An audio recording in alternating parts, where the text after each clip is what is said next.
This is a very deep secret, which every mystic knows, and you need to know it too, is that life works by having you skate on the edge of chaos. That's right, skate on the edge of chaos. You are on that borderline between heaven and hell.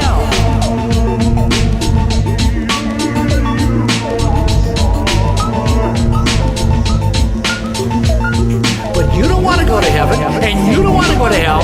You want to have one foot in heaven and the other foot in hell, and you want to dance.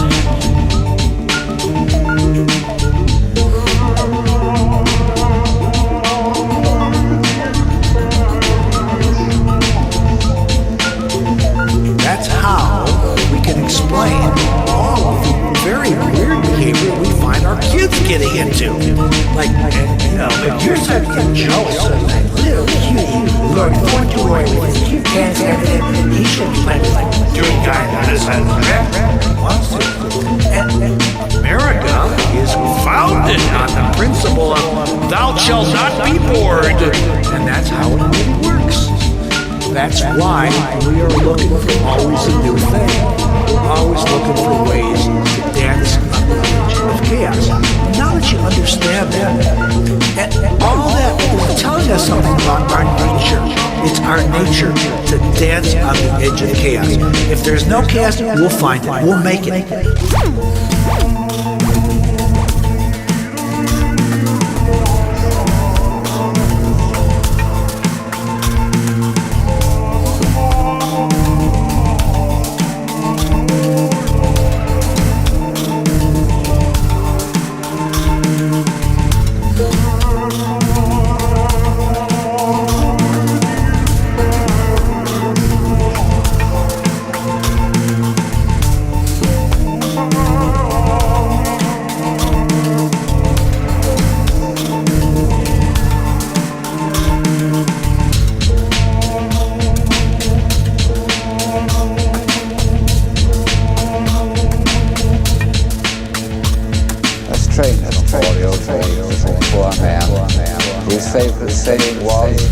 Foxes have holes, and the birds the earth have nests. The Son of Man has not where to lay his head.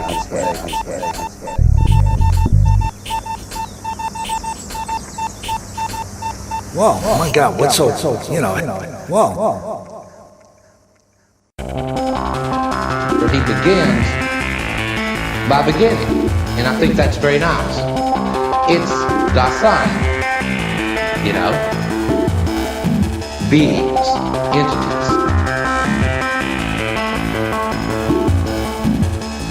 Self is under the siege of two different sorts of factors. One are the problems that have been thrust upon us by modernity, the problems of postmodern life. In any case, I wanted to show that their challenge, it cuts in regard to the self's understanding of, as it were, the formal existential character of Dasein. It's an anxiety in the face of death. Don't want to make it sound, you know, too scary. I mean, you know.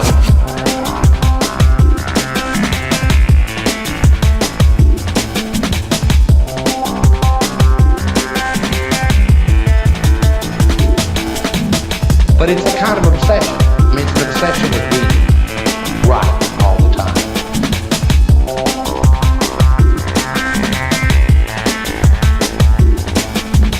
But believe me, when you hear a good story, you don't go, is that true? Because that takes all the fun out of it. I mean, the story.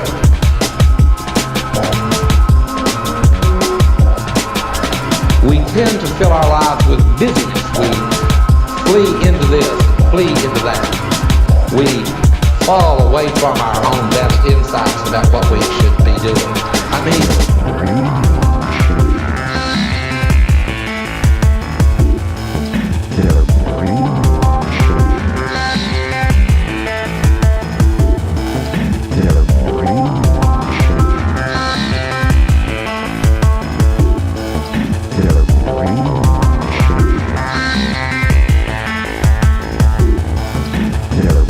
the question of being, and that happens to be us.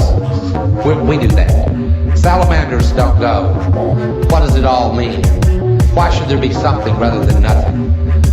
What am I about? So instead of investigating salamanders, newts, or analytic philosophers, he tries to investigate human beings. I think that's a good, that's sort of a reasonable place to start, you know? But he begins by beginning. Being. Big. Which is a philosophical way of writing the word God, or a fundamental entity.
Under the siege of this dark side of modernity, the huge and increasing flow of information, the incredible My God, they doing things. He said, that's about right. Well, there's something wrong, said when you have to think about how much gas you're going to take to get to the grocery store to get something seen on TV that you don't want to have to get there no how. I'm going to tell you one thing, Bob. I'm going to tell you about what's going on in this here world.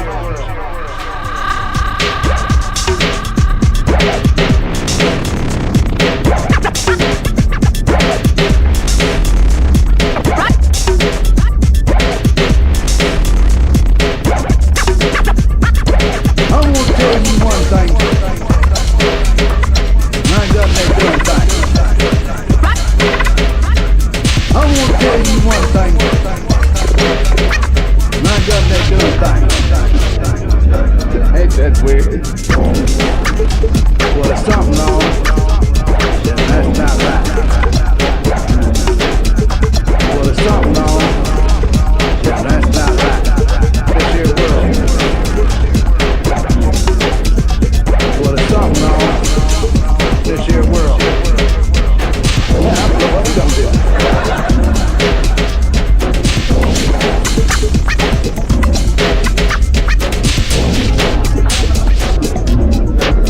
That's weird.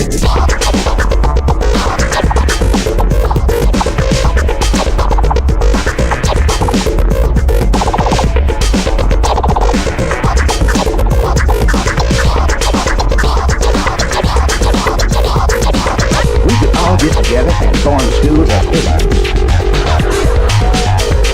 Do you realize how much of that they're paying?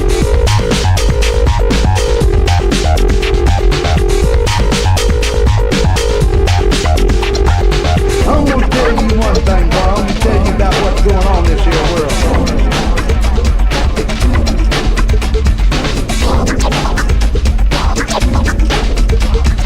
I ain't got no doing things.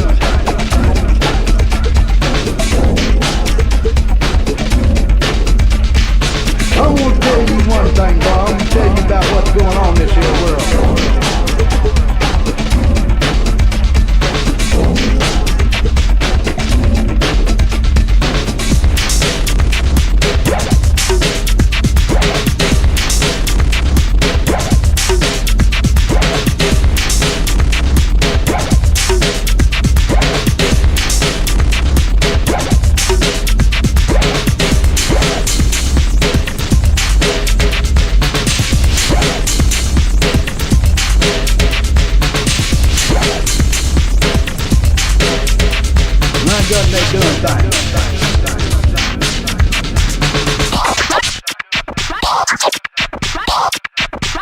we could all get together and form schools of ignorance. Do you realize how much of that there are? Everybody's saying it, and everybody's singing it. How would you like to take my picture? Technicolor music, bring on the girls. The cigarette girl who has something all the boys want, and cigarettes too. There's a singing, dancing dream in Technicolor, plus hundreds of luscious lovelies in an eye-filling glamour parade, and cigarettes too. Bring on the girls. Well, folks, it seems that the general idea is to bring on the girls, and cigarettes too. Surrounded by a chorus of pin-up beauties asking, how would you like to take my picture? If you haven't got a pin-up girl, why couldn't I be yours? In Technicolor. And if anybody likes me, it'll be because they like Siemens and not my bank account. I feel awfully silly. I can't swim. I can't either.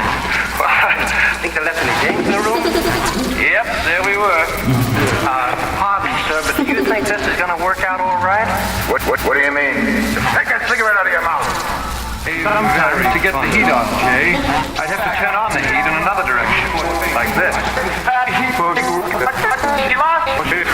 They lost, but you shoot so much that he lost his hold. Technicolor music, Technicolor music, Technicolor music, Technicolor music, Technicolor music, Technicolor music, Technicolor music.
sound in his mind from outside.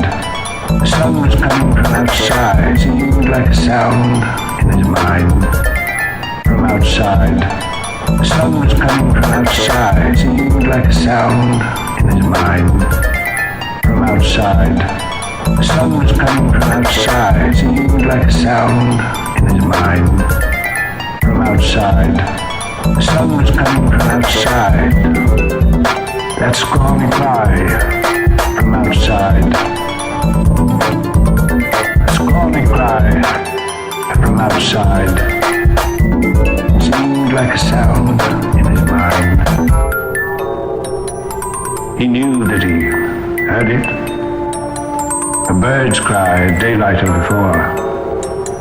In the early March wind. The sun was rising at 6. It would have been outside. It was not from the vast ventral prison of sleeps, faded, papier-mâché. The sun was coming from outside. It was a chorister whose sea preceded the choir. Not ideas about the thing, but the thing itself. Not ideas about the thing, but the thing itself. Not ideas about the thing, but the thing itself. At the earliest ending of winter, the scrawny cry was still far away. It was like the sun was coming from outside. It was part of the colossal sun, surrounded by its coral rings still far away. It was like a new knowledge of reality. So there we were at the Red Drum. A table full of beers, a few, that is, and all the gangs cutting in and out, paying $1.25 at the door. The little hip pretending weasel there taking tickets. Paddy Cordovan floating in as prophesied, a big tall blonde brakeman type subterranean from eastern Washington, cowboy looking in jeans coming into a Wild Generation party all smoky and mad. And I yelled, "Paddy Cordovan?" And yeah! And he'd come over and we're all sitting together, interesting groups at various tables. Julian, Roxanne, a woman of 25, prophesying the future style of America with short, almost crew cut, with curls, black snaky hair, snaky walk, pale junkie anemic face, and we say junkie when once Dostoevsky would have said what, if not ascetic or saintly, but not in the least, bending to talk with her hand holding a short butt, and the neat little flick she was giving it to knock ashes, but repeatedly with long fingernails, an inch long and also orient and snake-like. Watching groups of all kinds in Ross Wallenstein, the crowd, is now obviously, but not quite yet. It was she whose eyes were shining in my direction, though I could not have known and now do not definitely know. The great new generation gang wailing and gathering there, so here he was on the stand examining them with his eyes as he blew his now settled down into regulated design crazy notes. The booming drums, the high ceiling, and Adam, for my sake, dutifully cutting out at about 11 o'clock so he could go to bed and go to work in the morning, after a brief cutout with Patty and me for a quick 10-cent beer at Roaring Pantera's, where Patty and I in our first talk and laughter together pulled wrists. Now Mardu cut out with me, glee-eyed between sets for quick beers, directly into my eye, looking to search if really I was that great nut I thought myself to be, as if he knew my thoughts and ambitions or remembered me from other nightclubs and other coasts, other Chicagos. Not a challenging look, but the king and founder of the bop generation, at least, the sound of it, in digging his audience, digging the eyes.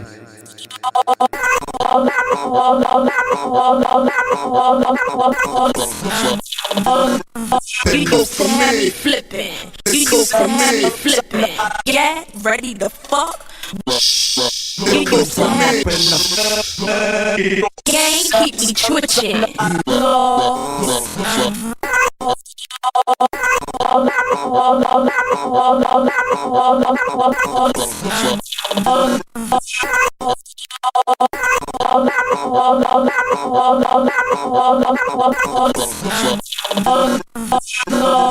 He used to have me flipping. Yeah, ready to fuck. Yeah, ready to fuck. Gang keep me twitching. Show me something. Show me something. He used to have me flipping. Yeah, ready to fuck. Yeah, ready to fuck. Gang keep me twitching. Show me something. Show me something.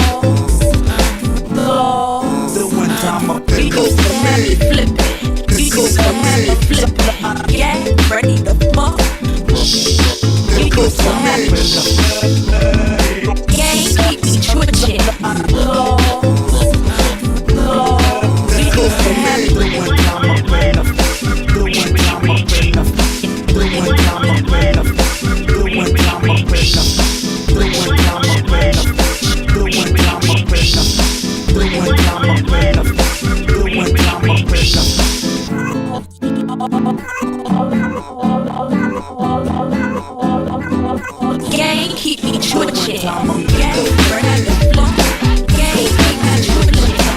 ready to fuck.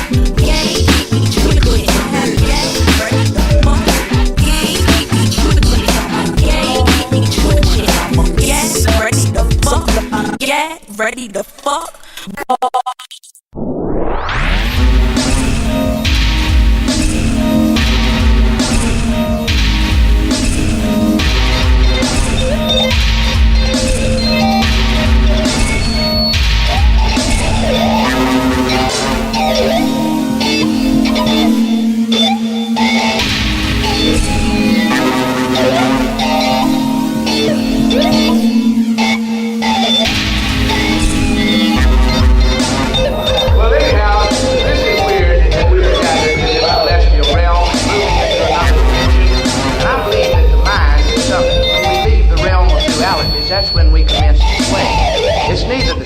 Pendulum as it goes to and fro, but the essence that drives it that makes us go.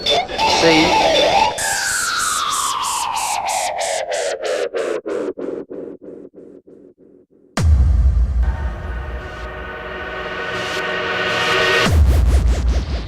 I'm heading over to Do Test tonight.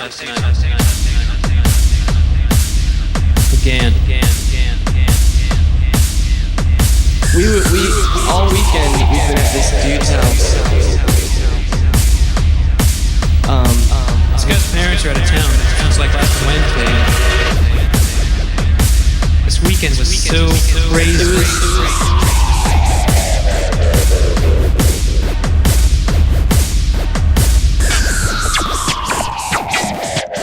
It was the biggest party I've ever seen in my life, and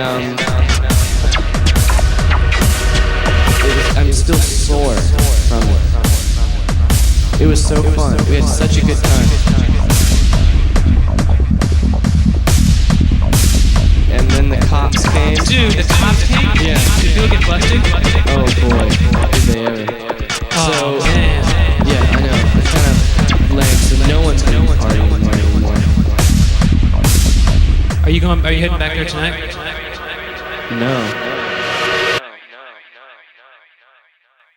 Walk out of this room and into the next at your own risk, because it leads to the future. This is not a new world, brave or otherwise. It is simply an extension of what began in the old one. It has patterned itself after every dictator who ever planted the ripping imprint of a boot on the pages of history since the beginning of time. It has refinements, technological advances, and a more sophisticated approach to the destruction of human freedom. But like every one of the superstates that preceded it, it has one iron rule. Reason is an enemy, and truth is a menace.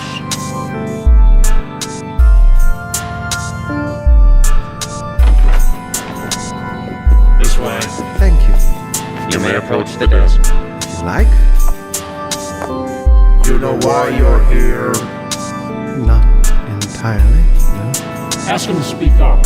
I'd ask you to speak up, if you will.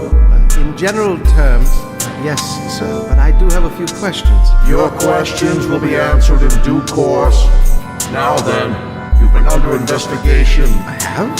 I was never notified of any investigation. Notification is not required under the new edicts. Really? I have the results before me. The determination is that you're obsolete. Therefore, the purpose of this hearing is to make a finding in the matter and sentence you accordingly. You understand that? Yes, sir.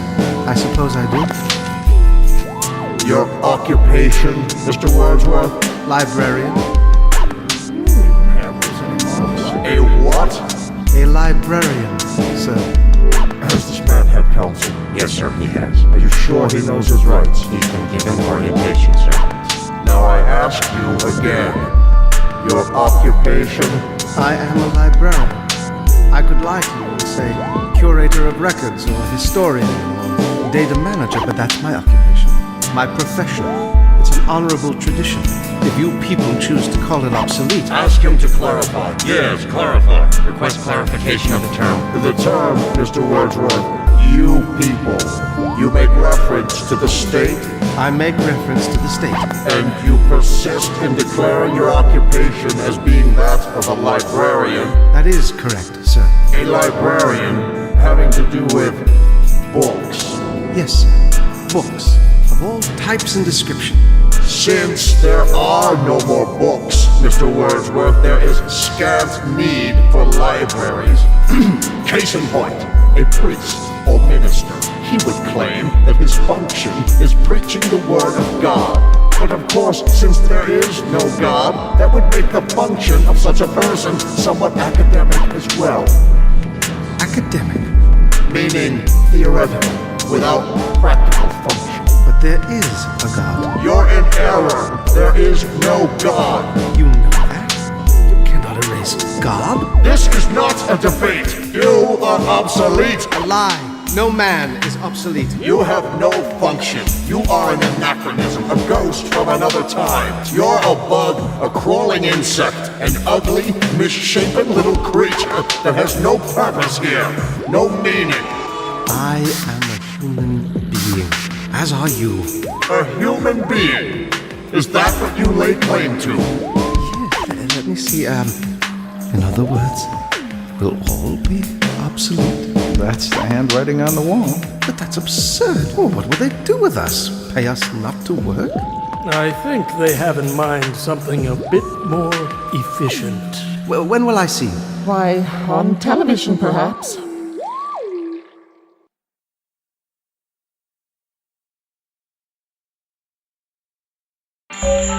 Welcome to another beautiful day here in Paradise. We're going to be talking about Earth and what is coming in the future. Oh, I hate to say it, a wide variety of new weaponry, including mind control. So much for peacekeeping events, so much for the revolution towards 1,000 years of peace, and the medical ethics of some of the stuff they're doing to it really does raise some eyebrows. You know, we get into some of these really controversial areas, like the idea of even mind control as a technology. There's actually, that was the cover story, and the cover story was the future of mind control and the moral consequences of interfering with brain performance as just one of these areas of technology. It started really quite a ways back, the manipulation of just how the mass media thinks in general, the doors of perception, where it talks about the propaganda of making the media all think about America in the same regard, emerging science of mass persuasion through media, through newspapers, magazines, and television. They wanted a television in every home, not for entertainment, but to manipulate the masses to how they wanted them to think. Well, and actually, if you look historically at what's occurred, you know, it is the media is a method of communicating issues and really planning those issues. And now, with the advent of so much technology, the ability to manipulate information, to create, 1984 is maybe a little late arriving, but certainly here now, and the technologies that are here now, you would dazzle the forecasters of the 80s, and it really results in a more directed and controlled society, and one where individual decision-making is clouded by propaganda, whether it's the television medium, and now talking about two-way communications through television.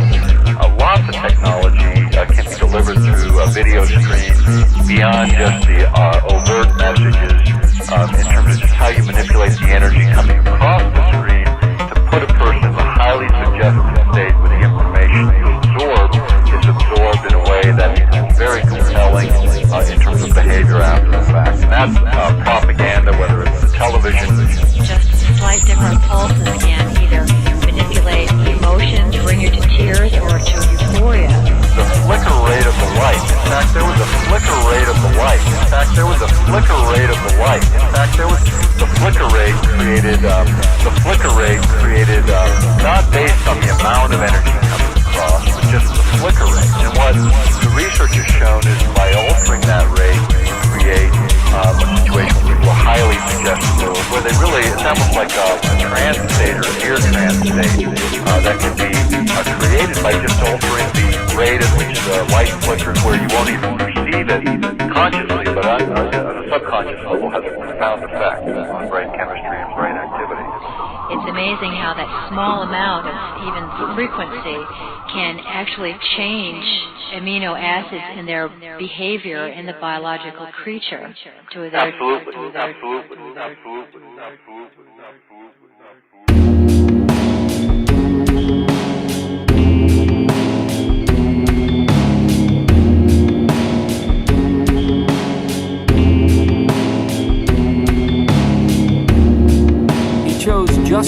Just that turn to consciousness.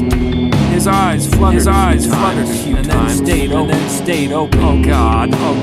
Knew this would happen. You were right. I said.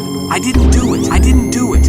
All right. Then who did it? Clearly insane. She did it herself. She said. Yes. She burned herself. And then she cut off her own head. His jaw hanging jerking, spasmodic. What are you talking about? Burned to death. Heads cut off. Are they dead? He finally whispered. Jerry, said Deborah. Their heads were cut off. What do you think?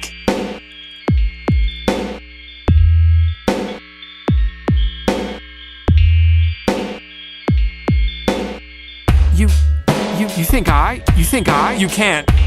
But that's. I would never. Yes, but my God. The rape. And finally, when the nickel dropped. Somewhere there's a world where everything makes sense. But obviously we weren't in it. Yes, that's sex.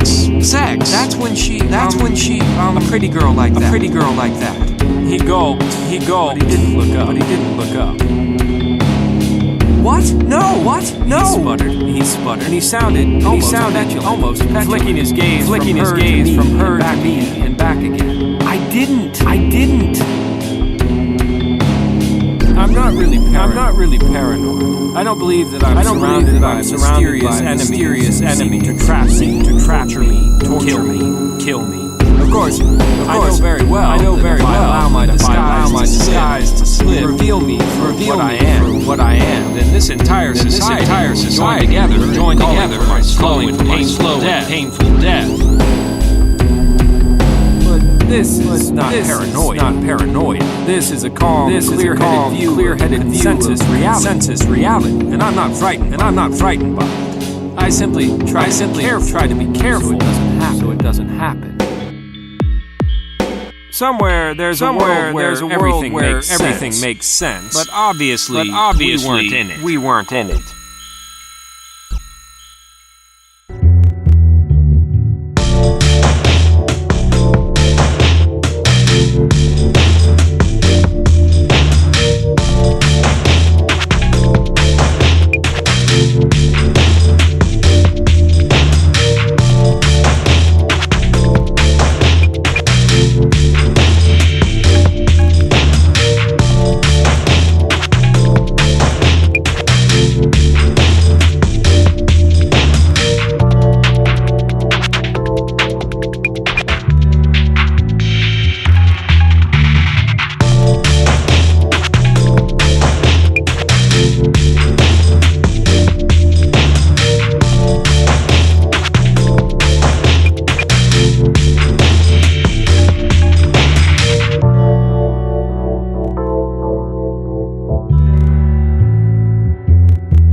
52, 58, 39, 45, 35,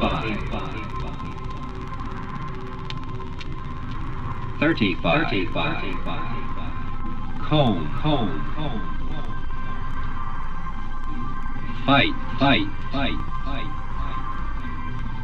jar.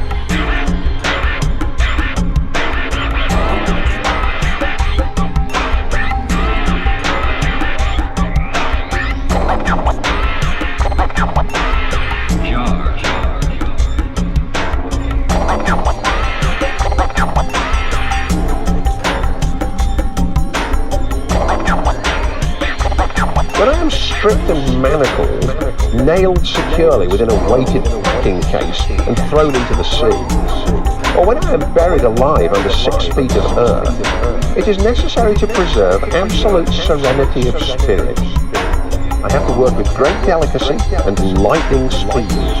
If I grow panicky, I am lost. And if something goes wrong, if there is some slight accident or mishap, some slight miscalculation, I'm lost unless all my faculties are free from mental tension or strain.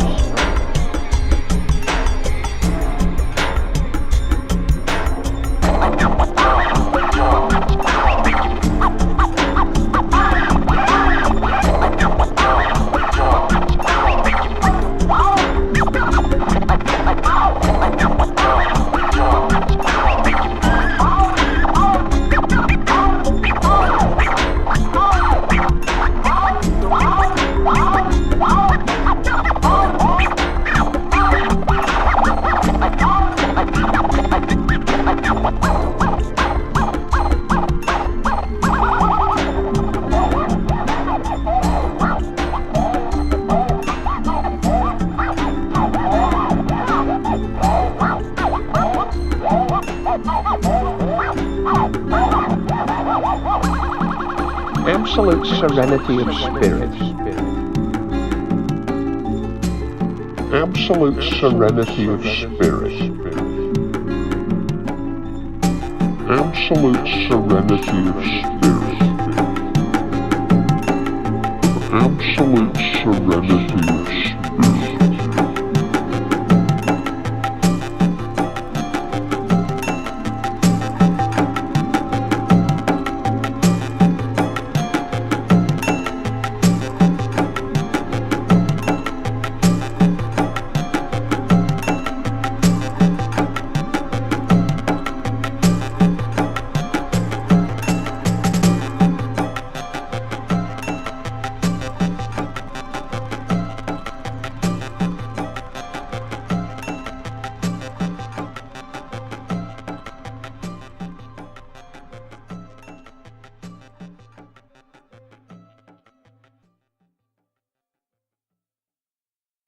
Okay, now, we're talking about a very radical thinker, a principled anarchist. This is a person who is what I would call separate from the interpretations within which the facts are embedded. Now this is, he has a difference though. There are no facts. There are no facts. There are no facts apart from interpretation. I don't know why. I don't know why.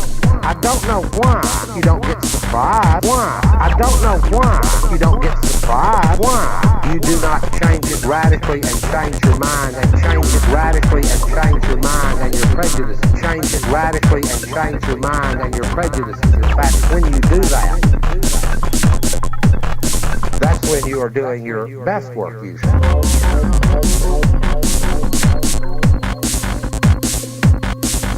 I don't see this as outrageous as many other people do. But from the standpoint of the masses of humans that do the masses of things that they do in order to produce large and significant movements that change formations, social formations, and use that as your clue, and use that as your clue, and use that as your clue, and use that as your clue to write a history of suspicion that something's been left out. The history of suspicion. The history of suspicion. The history of suspicion.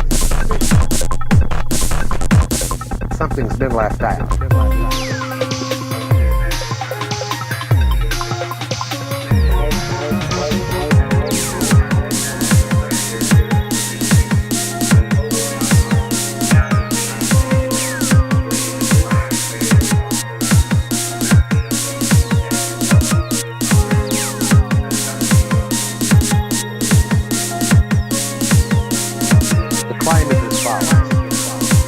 Knowledge is controlled in every society through mechanisms of power. Anywhere you find knowledge, there also you will find power. They're linked. They are conditions for the possibility of one another.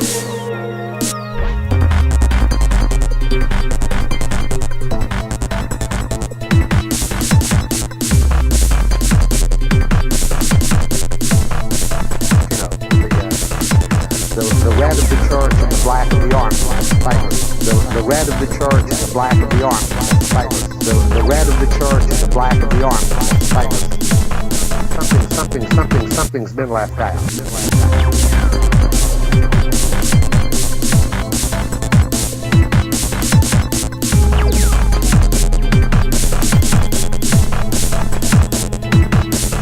Without the assumption that history is continuous, without the assumption that it will end up being a rational story. In other words, along with all of its contingencies, its moments of luck, the strange and bizarre things that happen, it just turns out to be, a final and glorious end.